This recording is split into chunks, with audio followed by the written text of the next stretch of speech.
What is going on, guys? Fighting Game Select is here. We are back again to talk about some amazing fighting games, and I had to bring out one of the best in North America, Cuddle Core. You literally bring sound to any tournament you show up to. What is good? Hey Kizzie, thank you so much for having me today. And you know how it is, like, I'm gonna put on a show. That is what I do. I could talk about Tekken all day, so I'm so glad that you, focused on 8 as a topic for this video. I know everybody was hitting you up being like, yo, what's your thoughts on Alyssa? What's your thoughts on Alyssa? What's your thoughts on Alyssa? And you was like, yo, I'm trying to play other characters. Shut up, leave me alone. Let me learn the game, right? Yes. Yes. But now that we kind of got some time, and you got some time to kind of like, sit in the oven a little bit, come out, baked up with all the cool combos and the cool understanding with the new mechanics and also some of the new moves she has as well. Let's talk about how you feel about Alyssa. Yes. Okay. So after about maybe it's been like 2 months with the game, maybe a month and a half, I must say 2 months. How I feel about Alyssa is I never think about the limitations of my characters because I play Alyssa, Xiaoyu, and Claudio. But Alyssa, Xiaoyu are like my top 2. And I never think about the limitations. So with Alyssa, I don't think about the limitations. I only thought about what type of strengths that she has. Like, how are they more enhanced in this game? So after 2 months with this and playing in a tournament or two and watching tons of tournament footage and playing tons of sets, I still think she's really good. I think she's amazing. I think she's A tier for sure, but she's well-rounded. In a game, I'm gonna say it like this. The flaws that she had in 7, I think when it came to damage, combo routes, and wall damage have been answered. Like, they've improved a lot. So in this game, if I want to kind of be that rush down heavy Alyssa, I can be. The reward is way higher. So when I'm put in, when I do my heat engager or when I go into heat, those chainsaws are disgusting because chip damage exists, right? So when Alyssa's plus in chainsaw, a lot of the time people aren't gonna just wiggle out of the way. And if you try to, she has homing chainsaw moves. She has power crush chainsaw moves. All things that will lock you down. And that is the way that I play in general. So I'm trying to lock you down. You're not getting away from me. And so Alyssa can actually do that while also spacing people out using her movement because she still has really good movement. And the movement in 8 has already been improved. The sidestep is really good, but her backdash is also really good too. And that's always been the case with that character. So she has like the best of both worlds. She's become a lot safer. She can do a lot more mid-checking. So if you're in this game, people are more aggressive. So if somebody's pressing on me, the reward for me to actually be offensive is more in my favor than before because my mids are safe. Her back 2 is safe. Her down back 2-2 is safe now. Her while standing 3-3 is safe. Like all those things, her forward 4, forward 4 is safe. All things that were punishable. You sounded so painful when you said that. Yes, punishable. They were punishable. Her down 4 is like -12. It used to be launch. Her down 4, 1+2 is the whole string, and it jails. You used to be able to duck it, but now you can't. Listen, look. All I'm gonna say is, I love how they improved her game, and that I can go between offensive and defensive when I want, and I can even do my power crush. It used to be back forward 2. I can do it from crouch now too. It's safe. It's a safe high power crush, which she always had, but it wasn't a power crush. Actually, no, I'm sorry. It was probably a power crush before. It's been a long time. I haven't played Tekken 7. But 8, it's a power crush. Actually, no. Yeah, it is a power crush. But in 8, it's a power crush. It's always been a power crush, I'm pretty sure. So the great thing is, though, is that you can do it from crouch. You couldn't before because it was a back and forward movement and then the attack button. Now it's just up back. It's just up back. So she could do it all the time. Like, I think she's in a really great spot in this game. I know people have their complaints about the character, but honestly, I don't have them. I think being well-rounded is such a longevity skill to have as a character. especially given that, like, you know, the game is going to drastically change. Yeah. So, like, you know, a lot of things are going to be taken away. They're going to be given to, like, some of these characters. But being well-rounded, okay, they might take a little bit of this and, like, okay, that's not that bad. I still have this and I have that, I have that. And, like, you're always going to be in a perfect spot where, like, the pilot can just do so much for the character and bring how strong even the character can potentially be. Yeah. I think with Tekken 8, the way it is, the mechanics and everything, and the things that they tweaked from 7 allows you to do that, where you can be well-rounded. Every character has something that turns up the heat, no pun intended. But I really feel that way. Yeah. I really feel that way. Yeah. Well, look, I feel like we talked a lot about the strength of the character. You know, is there any weaknesses that you feel like she has right now? Yeah, so there are like a few, but they're not glaring. But it does require you to have even more of a brain. You have to be more big brain than maybe your opponent. Oh, okay, that's a weakness, yeah. Because every day you gotta wake up at 5 a.m. in the morning. You gotta do massive cardio. You gotta work out the legs. You gotta work out the arms. You gotta gas yourself out. Take a nice shower. Go to a spa. Yep. And then you can play. Yeah, yeah, because I'm gonna say it like this. It felt like people had to kind of hold chainsaw stuff a bit more, the chainsaw pressure, but it's a little different. So it's like a trade-off. So in 8, she has chip damage. Everybody has chip damage. And she has really nasty offense when we get to them saws and the mix-ups. From half screen, from close-up, she's got it all. But the problem is that people can rage art. They can power crush. They can heat engage. They can do everything. They can backswing blow. They can interrupt her chainsaw pressure. So when that's happening and you're in heat and you're trying to like stay on them, it literally can crush your momentum and remove the momentum altogether. Because like, for example, if I'm Alyssa and I'm doing chainsaw forward 1+2 because I did my heat engager, I'm going against a double gym player, I do chainsaw forward 1+2 and I'm like, ooh, this is plus, eat this. Even though they're blocking, it's still plus. The double gym could maybe do like a power crush because that is something that happens, or a rage art, or his backswing blow. Like it's there's a lot of things, like certain things on hit that she doesn't change. Some people can retaliate with an answer, a nasty answer in this game, because everybody, depending on the what they do, the damage is so high depending on the character. So it's like, so I have to always think about that and go, let me just do 1+2. Okay, they blocked it. Let me just wait a second.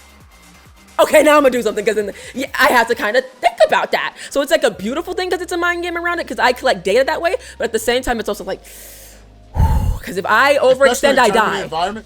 Yeah, especially in tournament environment. Yes. So that's kind of like a trade-off for how great the chainsaw chip damage is, but like, and the pressure and the wonderful like melee options I get from it, because I really feel like a lot more mobile in chainsaw. But it's also like, people have a lot more answers, and the sidestep is way better. So like, they're stepping quicker. They're sidestepping left. They're sidestepping left, and they're sidestepping quicker against linear chainsaw moves. So I have to be more mindful. Sometimes I have to check people right away with like a chainsaw back too, because it's a homing. If you could pick 2 good matchups that you really like in this game, and then 2 bad matchups for Alyssa, what would those characters look like? Let's start with the good matchups. Okay, I've played against a lot of the characters, but I'm still kind of seeing what that looks like. With what are some real like obvious advantages that she has in certain matchups. But some of those things are still kind of the same from 7. Against Jack, he has more options, but Alyssa still really can shut him down. I think Alyssa's really good against Jack. That's funny. Yeah, she's really good against him. It's kind of robot Asher, huh? Yes, this has like kind of been like an ongoing joke. I used to be called like the Jack Killer, and I still am told like, I'm still talked about in the sense that like my understanding of fighting the character is really good. She has chainsaw. He can't move. Like, he's a bigger character, so him stepping around my chainsaw is very difficult. And so you can kind of maul him. But he has the archetype of a big, just like bears and stuff like that. So it really allows you to kind of just stay on them.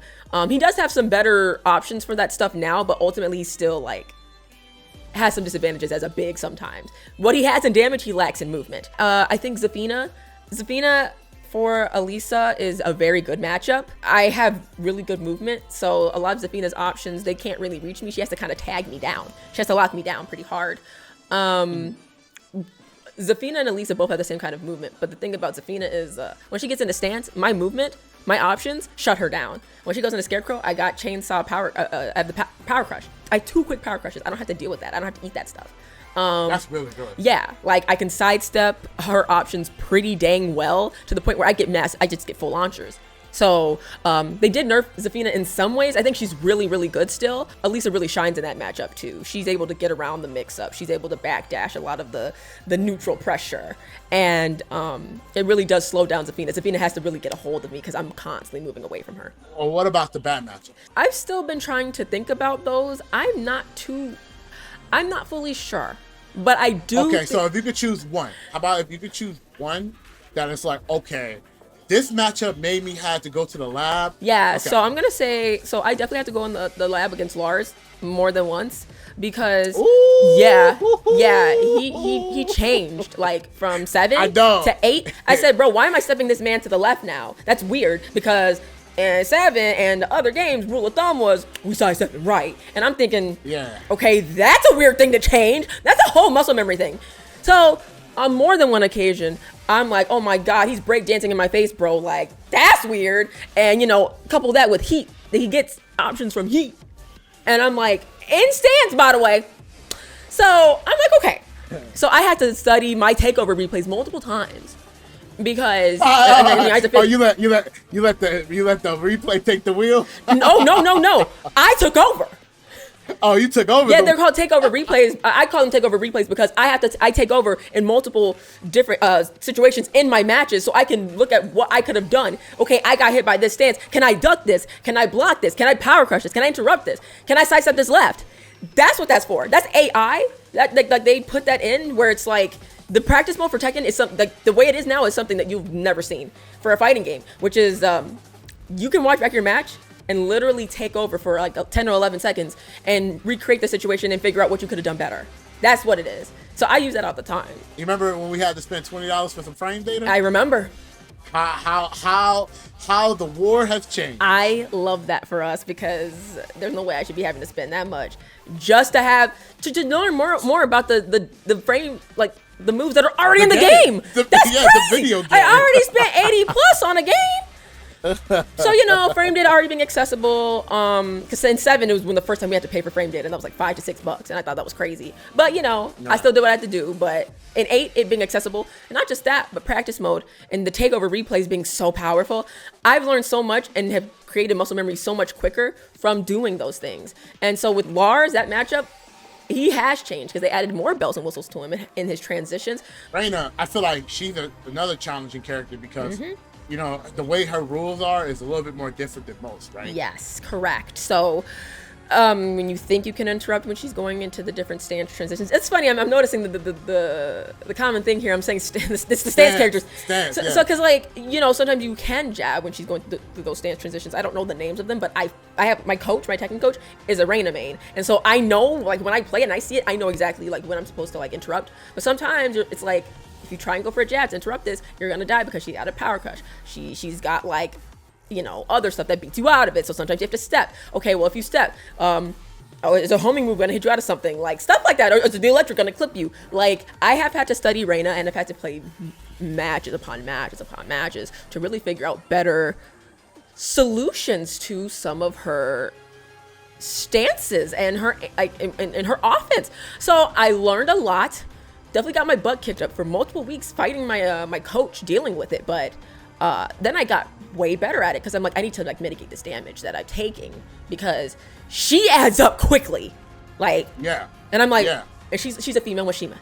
And she's always in your face. And she's always in your face. And she's always plus in your face. Always. And her being a female Mishima is one of the most terrifying things ever. It's something that I talked about with my friend, one of my friends a while ago, where I was like, yo, if the leak is what I think the leak is, because like people were talking about, oh my God, she could be Mishima, blah, blah, blah. And I was like, if this is a female Mishima, like an actual one, it's going to be disgusting. Because she has the hitbox, like her, of a female character. She has the movement of a female character, and the swiftness and quickness of them too, because a lot of the female characters in Tekken are quick. They're small, so it's hard to hit them and stuff like that. But also, she hits like a truck. Like the male, Mishimas, the male Mishimas, and that's terrifying. And I'm like, she has everything now. This will be the last question I want to ask you. Is this character really easy, or are they hard to master? At the base level, she's super easy to get into. But at high level, I said this for years. At high level, she gets a lot harder. And that's because her game plan is still like pretty simple. Her poke and run game is straightforward. That stance stuff that she has, like, it comes from her pokes, but can be interrupted, can be stepped. So that's when I said the layer of like being a step ahead of your opponent is so important with her. Because you have to kind of be like, okay, well, if I go into the stance from poke, then I know that they could sidestep me and hop kick me. Okay, I'm gonna go for a homing move instead of a power crush, and I'm gonna protect myself. Like, the game becomes a lot more complex in that way because she can be simple in some situations, and sometimes those 50-50s like aren't as damaging as another character's 50-50s, depending. Thank you so much, Cuddle Core. Where can they find you at? Yes, so you all can find me on Twitter at Cuddle_Core, on Instagram at TK, like Tekken, _Cuddle. Not Tiger Knee. Not or Tiger Knee. Or yeah, Tiger Knee 8 Cuddle Core. At Tiger Knee _Cuddle, and and Twitch at Cuddle_Core. That's where you all can find me. That's where I'm always just streaming, showing content, what I'm working on, tournaments I'll be at next, everything, just and great things I'm working on. So if you all want to share in that and check me out, those are the places to follow me. Let me know how you guys feel about this video. And what are your thoughts about Alyssa as well? I know a lot of people, she mentioned that the character is very easy to pick up. So what are the things that is hard for you? And what are the things that are easy for you? You guys let me know in the comment section below. And we'll see you guys on the next episode. Peace out.